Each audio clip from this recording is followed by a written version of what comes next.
ফ্যাসিবাদী শাসন আমলে আমাদের হাজার হাজার নেতাকর্মীকে অত্যাচার, নির্যাতন, হত্যা করা হয়েছে। হাজারেরও মতন নেতাকর্মীকে হতে হয়েছে গুমের শিকার, যার কিছু অংশের পরিবার আজকে এখানে হাজির আছেন। গুম খুনের সেই বিভীষিকাময় দিনের বা রাতের অবসান হয়েছে। বাংলাদেশের মানুষ গণতন্ত্রের পথে হাঁটতে শুরু করেছে। যেসব মানুষরা তাদের স্বজন হারিয়েছেন, যেসব মায়েরা তাদের সন্তান হারিয়েছেন, যেসব বোনেরা তাদের স্বামীকে হারিয়েছেন, যেসব সন্তানেরা তাদের পিতাকে হারিয়েছেন, তাদের সত্যিকার ভাবে যদি বলতে হয়, আসলে আপনাদেরকে সান্ত্বনা দেওয়ার মতন ভাষা বোধহয় আমাদের কাছে নেই। এই মঞ্চে দাঁড়িয়ে আজকে এমন কয়েকজন সন্তান তার কষ্টের কথাটি উল্লেখ করে গেছেন, যে সন্তান একদিনের জন্যও তার পিতাকে হয়তো বা পিতার মুখকে হয়তো দেখার সুযোগ পান নাই। তেমন সন্তান আজ আমাদের ভেতরেই আছে উপস্থিত।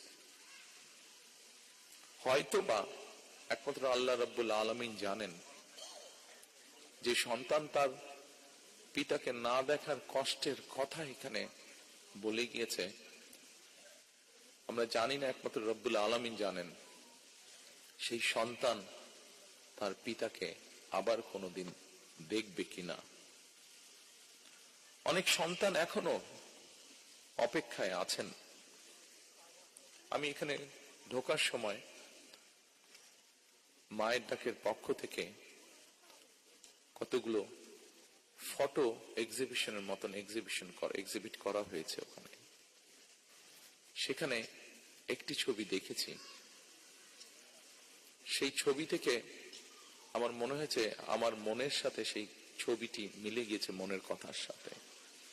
অনেক সন্তান এখনো অপেক্ষায় আছে যে তাদের সেই গুম বা হারিয়ে যাওয়া, যেভাবে বলি গুম হয়ে যাওয়া পিতা হয়তো এখনো হঠাৎ করে তাদের দরজায় এসে কড়াটি নাড়বে।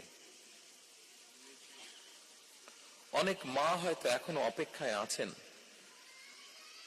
তার গুম হয়ে যাওয়া প্রিয় সন্তানটি হঠাৎ করেই মায়ের সামনে এসে হাজির হয়ে মা বলে ডাকবেন। ১.৫ শতকেরও বেশি সময় ধরে ফ্যাসিবাদ বিরোধী আন্দোলনের তীব্রতা কখনো কখনো হয়তো কিছুটা স্তিমিত হয়েছে, কিংবা আন্দোলন কখনো তুঙ্গে উঠেছে, এবং এই আন্দোলন করতে গিয়ে বছরের পর বছর ধরে অসংখ্য গুম খুন, অপহরণ, মিথ্যা মামলার হয়রানি, নির্যাতনের পরও বিএনপির একজন নেতাকর্মীও কিন্তু রাজপথ ছাড়েনি।